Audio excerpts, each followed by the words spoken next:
How does a healthy lifestyle change your life? So, with nowadays, as we see with other countries, so like in America, for instance, a lot of like obesity, a lot of chronic diseases, kidneys, lungs, liver, a lot of it is rampant, the high prevalence of that. And because of that, it's due to the SAD diet. So, your standard American diet, SAD, SAD, a lot of it is highly processed foods, sedentary activity, and a lot of stress and lack of sleep. So sedentary activities could be someone who's like sitting at a desk all day, that's not moving around. Maybe they shift towards the left or shift towards the right as they answer a phone call, but they're not moving. A daily moving practice is not part of their life. So if you change your sleep, more sleep, better quality. If you change your nutrition, plant-based foods, animal-based foods sometimes, staying away from foods that are obviously bad for you, like anything that's high in processed sugar, high in fat, or just a lot of calories in general. Essentially, what a lot of research is showing now, that just because you are sedentary, you go to work and then you work out for 1 hour, doesn't really do anything, because 8 hours, 9 hours of your day, you're seated. You're not moving around, especially with all this white collar position work. The biggest thing is I would not fall in love with this whole fast food. You can stay away from that. It's okay to go home and eat food from your fridge. But the catch there is it depends what you have there. Also, you're at an age to where like you can't, all these healthy foods may not be to your extent, meaning to you don't have the abilities to always have that, right? But I do know if you're gonna use that as an excuse that, oh, I don't have the funds to buy this healthy stuff, but you have the funds to buy the bad stuff. So what you do is give and take a little. What I eat for breakfast, and this is just me, and this is my own goals. It's based off of my goals, because everybody's goals requires different intakes and different, I'd say, caloric deficits. So this is what I eat: 2 boiled eggs, wheat toast with peanut butter on it. I'm a peanut butter head. I'm not afraid to eat bacon, turkey bacon, right? And I'd have bananas. I'm a potassium type of guru. That's what I eat all the time. And my lunches and my dinners are pretty much the same. And I'm going to get real with you. I'm boring. Brown rice, sweet potatoes, and baked chicken. That's the answer. And that's as plain, cut, and dry as I can say it. And for me, that works. Meaning, if I eat other stuff, I can tell. I can feel the difference. I can tell. I say you have to find what works for you. Because you can eat you can take what I just said and eat that and be like, this is not working for you. And there's a reason why, because that's not your body. So it all depends. So I'd say stick within the food chain, the food groups. You can have your carbs, unless you're carb sensitive, you can stay away from that. A little bit is okay. Obviously your protein. And for your dairy products, I'm not really such a milk guy. I don't do milk. Everybody in the fitness industry that tells people drink this or eat that and all this, it's like, yeah, that works for certain people. There's no blueprint that says this is going to work for every human being in the world. Not possible. Not possible. So there's learning experiences, there's curves. That's the approach of healthy living. Is not your alarm clock doesn't ring and you're like, oh, I'm healthy. Do this, I'm gonna do this, I'm gonna do this. Especially if the day prior, you just ate whatever you wanted to eat. No way, not fucking happening. My biggest advice is small change, small change, small change. And eventually it'll turn into a bigger change. But if you wake up and decide, I'm not eating this anymore, 9 times out of 10, that's not sustainable. It's not gonna last. You're gonna go back to the shitty ways within, I'd say, 2 weeks.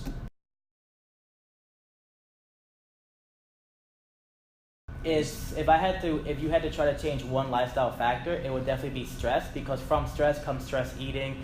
From stress comes a seeking of comfort foods, and those comfort foods are typically going to be higher in fat, higher in sugar, higher in salt. And what comfort foods? Comfort foods could be something that's more cultural, or it could be something you had as a child. So let's say for me, for instance, a comfort food for me could be something like a mac and cheese. Right, because for me that gives me warmth, that gives me comfort, that brings me back to a place in my life as a child where wasn't maybe a lot of stress. Everyone's life's a little bit different. Maybe as a child you had more stress, but more or less, usually people were less stressed when they were kids. what I feel is challenging about trying to have a healthy lifestyle is basically staying the course, staying on path to your goal, and staying on path of trying to live healthy. Meaning, you have to be mentally strong, you have to have a lot of discipline, and it takes hard work. There's times you're not going to be able to do things that your friends are doing because you have to withdraw from some of those habits. You're going to have to rebuild certain habits towards your goals, towards being healthy. And I feel that's the most challenging thing for us as humans because we desire a lot of things. And all the things that we want, the easy stuff is bad, but it's easy to get. And I feel that that's very challenging, especially when you have all of this around you. Seeing advertisements of foods, seeing people do things that you know you're not supposed to be doing, like that's challenging to live in a world like that. And it can stray you off course sometimes. So I feel like that's the challenge. But if you really want it and you're about that shit, you would stay healthy, you would be disciplined here and mentally strong and think about the goals in the future, think about your gains and shit like that, pretty much, right? Because that's my thing. It's like, fried chicken tastes good, and I used that? Yes, I did. Fried chicken tastes good as fuck. But is it worth it? Not to me. Like an opinion about ads and advertisements and how food is. They're advertising bad things. I feel every now and then that you get a good advertisement about, food or what you should eat, but for the most part, they're advertising the stuff we're not supposed to really eat, but they're doing that for a reason. A lot of that stuff is cheaper, and it's easier to make in bulk loads. And the masses, which is us, we cling to that stuff. Meaning, I walk outside of this facility, I make a right, within 200 yards, there's a Popeyes and McDonald's. ASAP. Like, it's all around us. You turn the TV on, you're gonna see food commercials, especially late night. You're gonna see a bunch of food commercials, It's rare you go down the block and you see nothing but good venues and good places to eat at are healthy. You might find little bright spots. What I mean by bright spots is if there's a block of Taco Bell, Wendy's, McDonald's, Popeyes, Kennedy's, whatever, a bright spot would be a little organic shop. That's a bright spot. There's like tiny little ones along the way that you have to Google to find them. And I feel like that's hard. You have to go out of your way to find good stuff like that. You don't have to go out of your way to find those quick foods, quick, fast. You don't have to go out of your way. Step outside the block, make a left or a right. I dare you to walk 3 or 4 blocks, you'll find something. Go to a deli, you'll find all that trash there.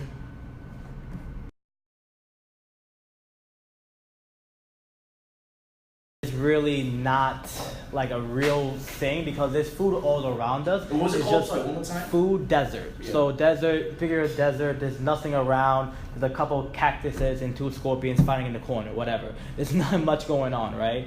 But a food desert is a term used in the nutrition world that means there's not food around, and that deals with food security because a lot of people that are coming up from impoverished areas, a lot of times there's not food around in general, but we don't see that nowadays. The food desert is an old concept, that there should be a new concept or redefinition of it, that the foods that are around are the foods that are highly processed, that have a lot of fat, a lot of sugar, a lot of salt, and it's all around us. So Popeyes, Kennedy, Taco Bell, McDonald's, just name them. They're all over the place, and then you do have to go into different pockets to find, the golden nuggets here and there, but they're hard to come by. And the reason why there's so much of the fast food is because the way our government is set up. You have dairy council, meat councils, you have these food companies that are really powerful, really strong, Coca-Cola, chicken, all of that really send lobbyists to Congress, shoots down bills like GMO bills, organic bills, knowing how many calories, or like the calories you see in those fast food restaurants. They had to fight for that for more than a decade to make that happen, because you have big businesses that have lobbyists, have Congress in their pockets, and that go to these bill hearings that shoot them down because they know if they get something passed that says, oh, red meat has potential carcinogens, that their sales will drive down.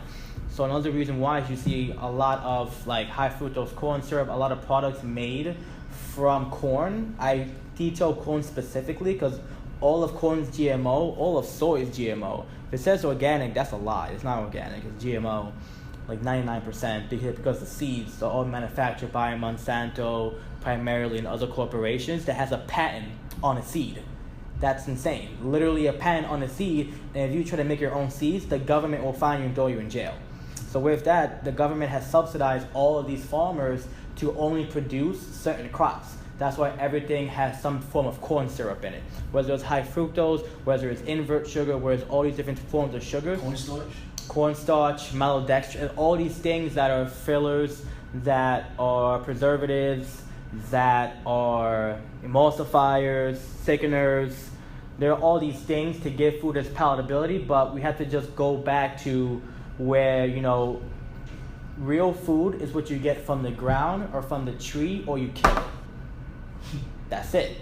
There shouldn't be any of these products. Yeah, there's convenience. Yeah, we're solving world hunger issues because now there's more food, but at a cost.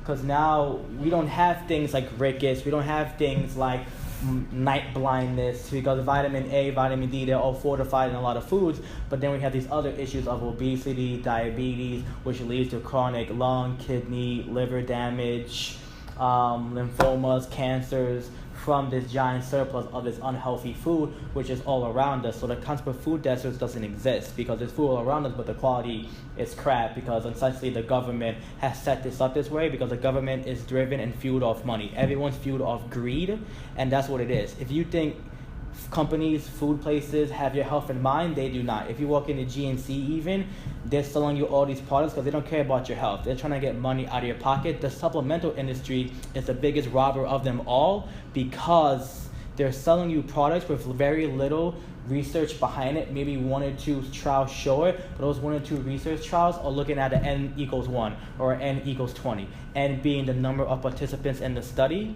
and that doesn't show the general population. You can't extrapolate a study of 10 people and say, 10 people saw benefits of doing leg curls. No, because that could not work for every single person. So let's take a look real quick at the Spring Tree maple syrup, right? The ingredients on this are simply 100% pure maple syrup. Great. So that's what this one is. Now up here we have typical store brand, very well known Aunt Jemima, right? Aunt Jemima. Ingredients are high fructose corn syrup. Ingredients are high fructose corn syrup, water, cellulose gum, salt, natural artificial flavors. But the first thing is high fructose corn syrup and then water. So most of this is just sugar and water. This one's 24 ounces. This one's 8 ounces. This bottle costs $3.29 as opposed to this bottle which costs $8.19. A bunch of ingredients, one ingredient, lots of chemicals, no chemicals. This one is more than 100%. 200%.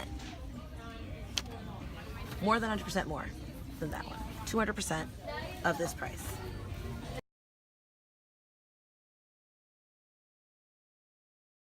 My biggest thing on those companies that want our money and they don't look out for our health, like I said, they just want your money and they're focusing on giving the person or the user a lot of decisions, right? A lot of bad decisions. They're not like here A and B. They're like A, B, C, D, E, F, G. So you have like a roster of decisions to choose from badly.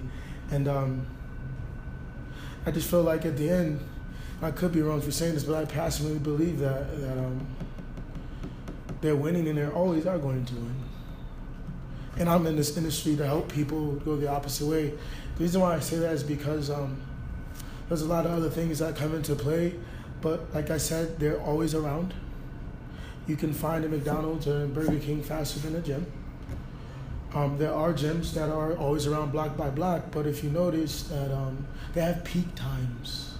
Those fast food places are in and out, in and out, in and out, in and out, in and out.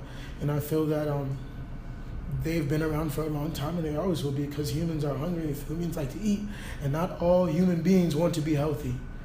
Not all human beings make the right decisions. So that goes back into what you said, do we have control? You have control to go to McDonald's or not. You have control to eat McDonald's 5 times a week. That's all your control. Nobody's forcing you. Those companies are making money based off our decisions. So we have complete control of all of that. And they're smart. They're smart. They understand that some people are in a financial bind, and they'll make bad food cost 99 cents. They will even give you this. You pay $2 and you get 3 burgers. 2 for 3? What? Sign me up. You know what I'm saying? So it's like, they win.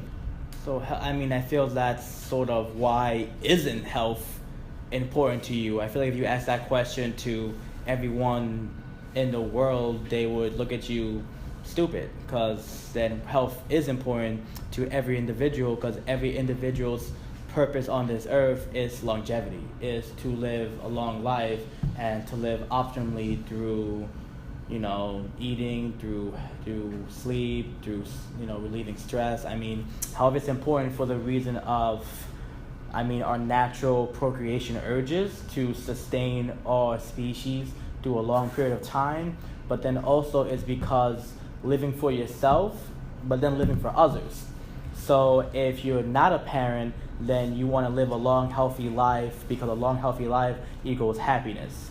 You don't want to live unhealthily, then it could bite you in the ass later. That's why people tend to, you know, live short or fast lives, because then they just focus on the instant gratifications, and they don't think about long term. And that's long term is where then people then care about health, but it's already too late. So it's really looks to be that we want to focus on things that we could do now to sustain our longevity on the long run.